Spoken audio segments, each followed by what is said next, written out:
All right, welcome back to Studio K. I'm sitting here with Kavyesh Kaviraj. Just played a great two-song set. How are you feeling after that performance, Kavi? Really, really fantastic. That's great. I always like playing with these guys. These are some of my teachers too. Yeah. So, living the dream. Totally. Yeah, Yeah, totally. Well, so you started things off today, or both the songs you played are coming on your upcoming album, right? Fables. Yep. And we can expect that sometime in the summer. Right? In July, if all goes well, yes. Okay, great. Yeah. Awesome. Well, you started things off with, can you pronounce the name for me again? It's Portuguese. Saudade? Saudade. Yeah, saudade. Okay. Yes. And you were saying that means yearning or longing for something? Yep. It specifically, I think it's been explained to me that it's for a time or a place Okay. that you miss, Okay. Yeah. But honestly, everyone I ask has a different definition. For sure. So I estimated the meaning there. Okay. Yeah. And is there a specific time and place that you're referring to in that song? Yeah. So after I quit engineering school, I spent 1 year there. And then I was sort of like wavered in life. So I went to a music school in Chennai, India, Okay. called Swarnabhumi Academy of Music. And there I met several Brazilian teachers. Oh, okay. And they taught me a lot of the ways of the Brazilian music, how it fused with jazz, and a little bit I got to see into the window of their world. Yeah. So I was longing for that period of time because that was when I kind of first took a step into being a professional musician. So it was a very happy memory. And then right after that, I came to Minnesota. Okay. So I was sitting here and I was sort of reminiscing, and that's what that's about. Okay. Awesome. Yeah. And what exactly brought you to the United States, to Minnesota, then? School. School. Well, Okay. jazz is an American art form, Right. and I didn't think of any other place to study it other than here. So Yeah. it was a wonderful journey. Okay. Yeah. And what exactly drew you to jazz specifically as an art form? Well, the funniest thing about it, I found it through Jamie Foxx on YouTube. Really? Wow. Wow. He was doing a stand-up show, and he's playing these chords, and I was like, what are these chords? And then I started to realize, well, he's classically trained, but he also played, what was the movie? Ray Charles. Yeah. He played Ray Oh, Charles. Yeah. And so I started this discovery through YouTube, found Snarky Puppy, Corey Henry, and my journey was backwards. I learned all the new jazz, I see. and then I went backwards. I see. Because my musical experience, a lot of Indian classical music, my dad's a composer and a pianist. I was kind of consuming all kinds of music, but then 18 or 19 hit, and I found jazz through the way of YouTube. And I was just kind of hook, line, and sinker, loved the freedom and expression and the improvisation and how just unique and, everyone has their own voice in jazz, and it's very clear. So I really admire that. Yeah, totally. And your parents had a music school, correct? That's correct. Is that in Oman or was that in India? That's in Oman. Okay, Yeah. yeah. And so growing up around that, how did that kind of influence your musical journey? Yeah, well, my favorite thing that I remember is I was 8 or 9, and my dad was still an electrical engineer. Okay. His family is full of rich musical ancestry, and so what I love is when my sister was born, when we were 8 or 9, he said, "Yeah, I'm done. I'm gonna pursue music full time as an educator," and so I watched him and my mother fully craft this experience for all the people in our town. And they did it. They've been running the school, I think it's about 15 years now. And they've been, a light of the small town that they were in because of what they do as teachers and educators and musicians. Right. So, Yeah. yeah. Cool. And you have a similar journey then, right? You were going to engineering school and then you decide. So what was that? What made you switch then? Was there a specific thing? This is hard to answer, but I have to say, because of my dad and my family, I always sort of knew I wanted to do this. I see. But I also had like a curiosity about the sciences. If you know anything about Indian engineering school, it can be kind of rigorous. And I think I was also playing music at the time, and I sort of got disillusioned with the concept of pursuing a career in engineering without that scientific temper or curiosity. But I was already making money in music, so there was a sort of dissonance that I needed to resolve. I see. So when I quit, I fell ill, so I had to quit. But then I was so lucky that I have parents who were have that belief in me and say, you could be a musician. Yeah. You know. Totally. Yeah. Awesome.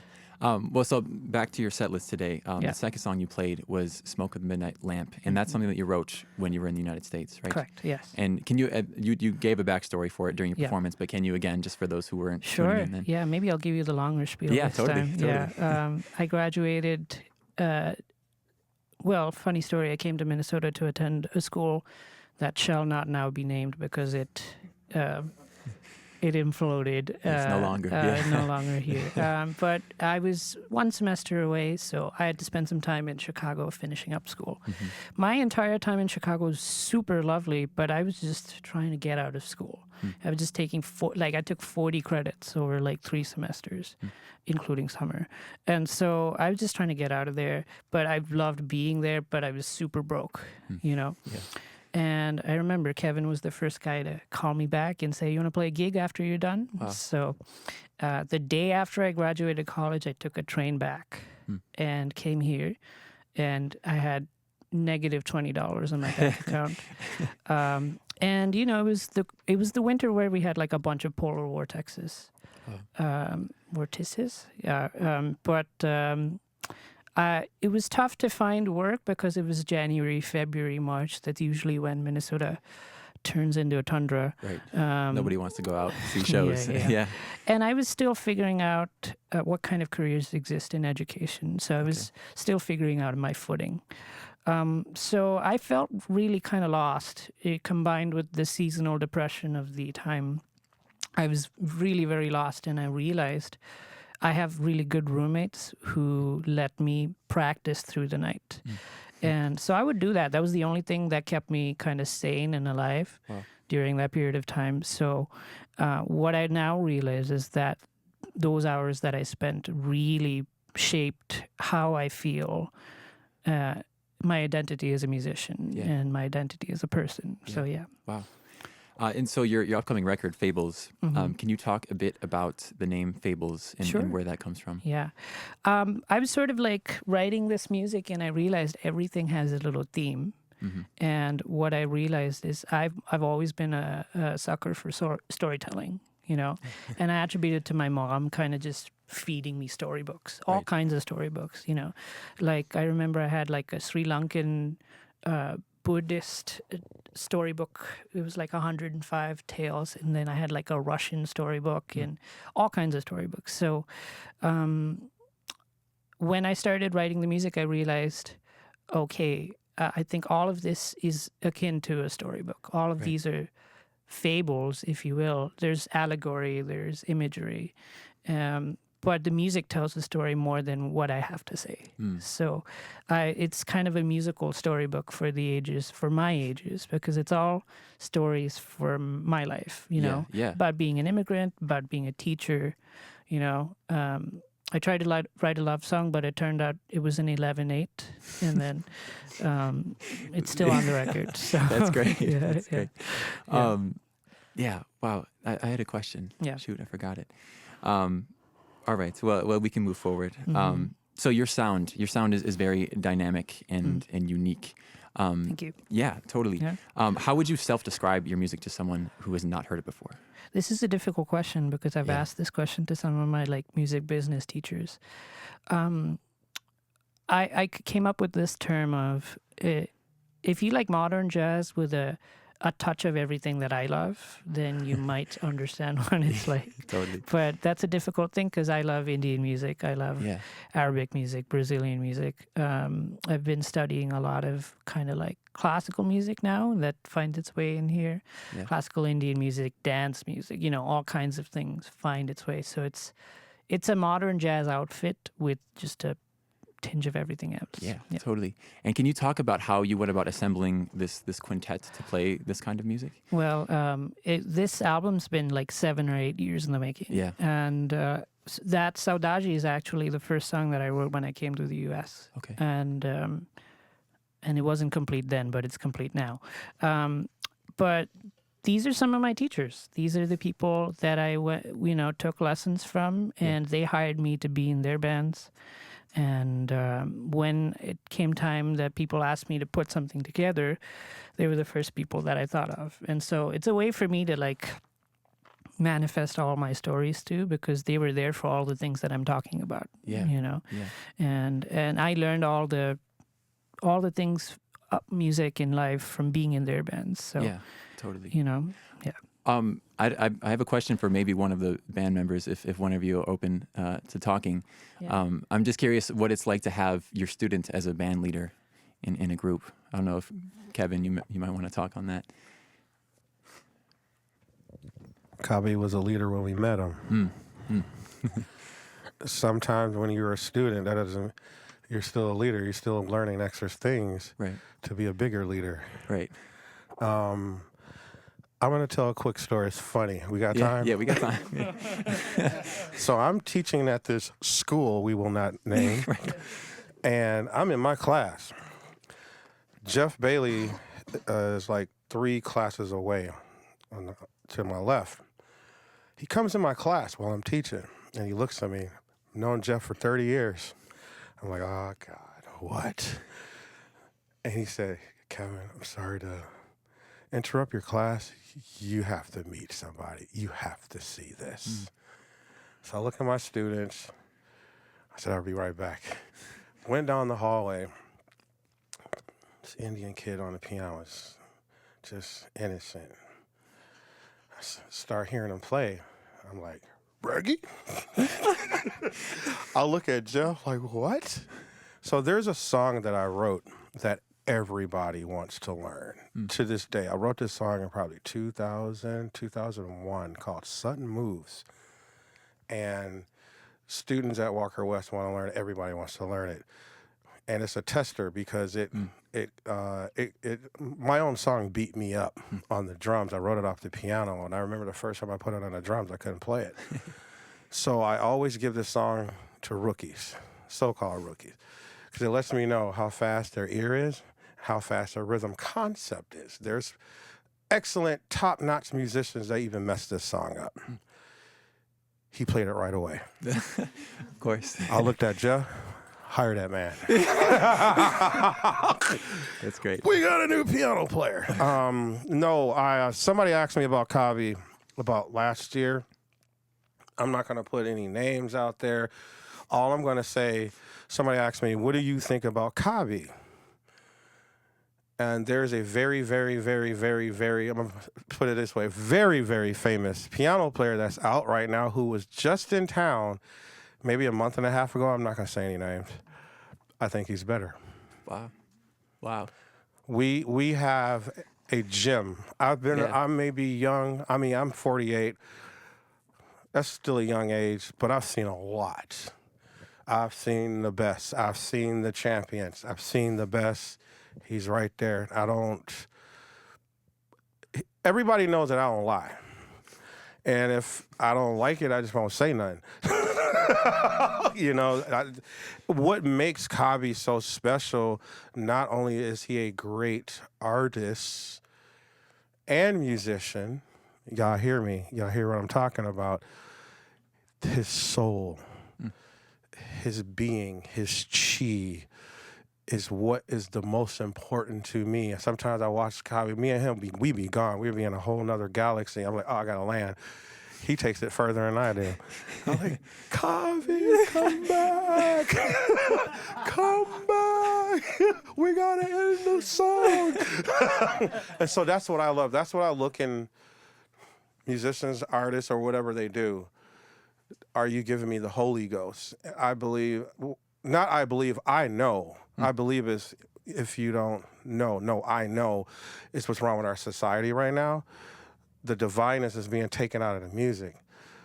There's a lot of bad vibes in the music right now that's just not good for your soul, period.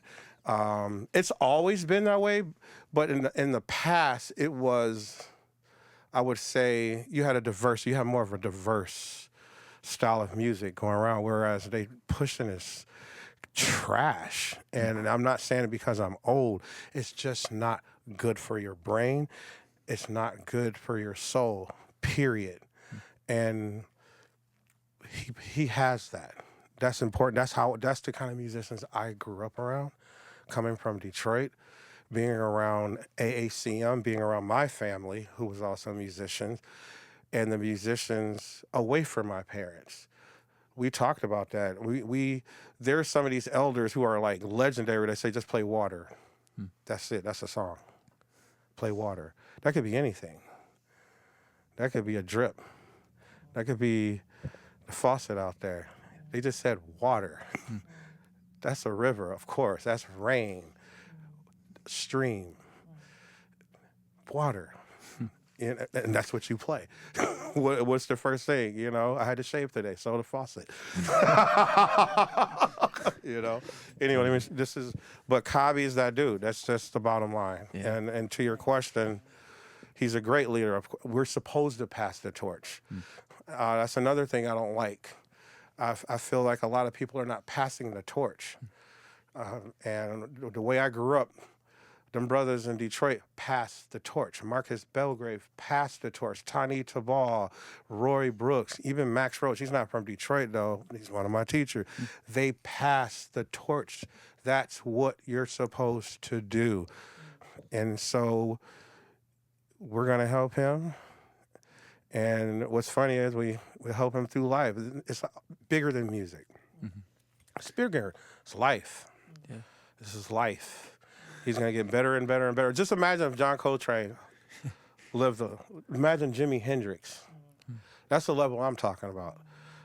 You know, Miles made it to 60. Imagine those cats like that, Ornette. What they would have been doing at 80, you know? They would have never done the same thing. Kavi's not going to be doing the same thing probably 5 years from now. Yeah. I know I'm not. That's just the kind of people we are. We keep moving forward, and learn along the way. He already told that story. You asked him that question, how did you get into music?